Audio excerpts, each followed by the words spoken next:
இன்னைக்கு என்ன நிலைமை? இன்னைக்கு என்ன நிலைமை? இன்னைக்கு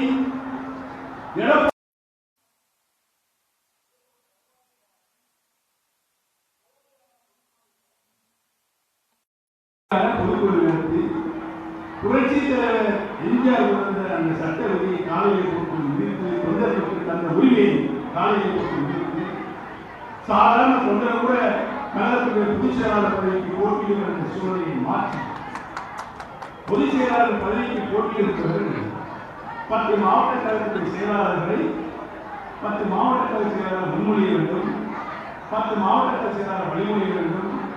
பதவிக்கு போட்டியிடுவது 5 வருடம் பதவிக்கு நிர்வாகியாக இருக்க வேண்டும்.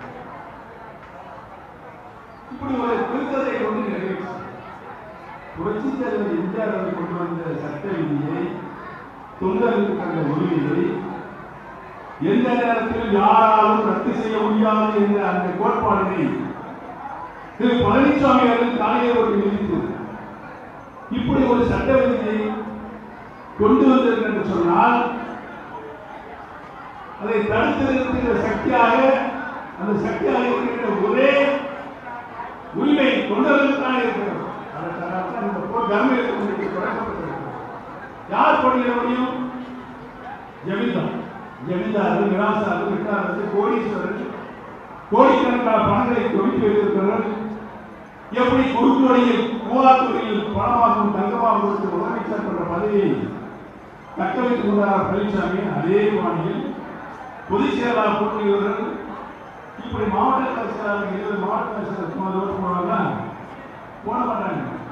அவர்தான் பணம் கொடுத்து வைக்கிறவங்க தப்ப கணக்கு போட்டு இயக்கத்தினுடைய அடிப்படையிலேயே தொண்டர்கள் உரிமையை பறிக்கின்ற ஒரே பழனிசாமி பொதுச் செயலாளர் பதவியில் நீடிக்க விடலாமா? சொல்லுங்க, சத்தம் சொல்லுங்க. யாருடைய உரிமை? பொதுச் செயலாளரை தேர்ந்தெடுக்கின்ற உரிமை உங்களுடைய உரிமை, தொண்டர்கள் உரிமை. புரட்சி தலைவர் உங்களுக்காக தந்த உரிமையை பறித்திருக்கின்ற பழனிசாமியை அரசியலிலிருந்து ஓட ஓட விளக்க வேண்டும்.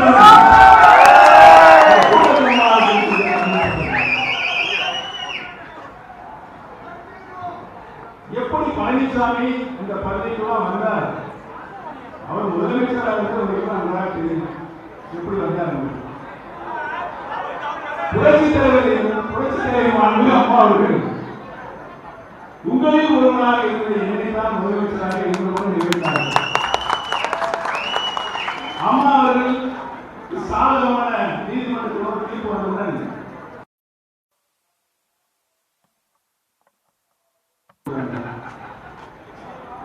மூன்றாம் முறையாக அம்மா அவர்கள் காலமானதுக்கு பின்னால் சின்னம்மா அவர்கள் தான் என்னை முதலமைச்சராக நியமனம் செய்தார்கள். அவர்கள் கேட்டுக்கொண்டபடி ஆயிரம் கேட்டுக்கொண்டு நான் வந்துவிட்டேன். பழனிசாமி நான் ராஜினாமா செய்த பிறகு உங்களை முதலமைச்சராக்கியது யார்? யார் சொல்லுங்க. சின்னம்மா அவர்கள் நீ முதலமைச்சர் ஆனதுக்கு பின்னாலே 2 மாதம் கழித்து இந்த பழனிசாமி என்ன சின்னாவை பற்றி சொன்னார் என்பதை நாட்டு மக்கள் நன்றாக இருக்கிறார்.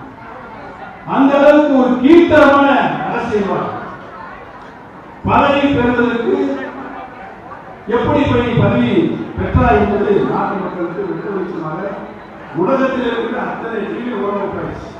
எப்படி கொண்டே முதலமைச்சர் பதவியை சின்னவாழ்க்காக நான் எல்லாத்துக்கும் தெரியும். அதை நான் நீயே காலப்போக்கில் உங்களுடைய திருவாய் மொழியும் பல தியாகம் செஞ்சு வராங்க. யாராவது எடப்பாடி தெரியுமா? நமக்கு தெரியாது. பல தியாகங்கள் இயக்கத்தை செஞ்சிருக்காங்க. எந்தெந்த தியாகம் செஞ்சு பழனிசாமி அப்படி தியாகங்களை செஞ்சு படிப்படியாக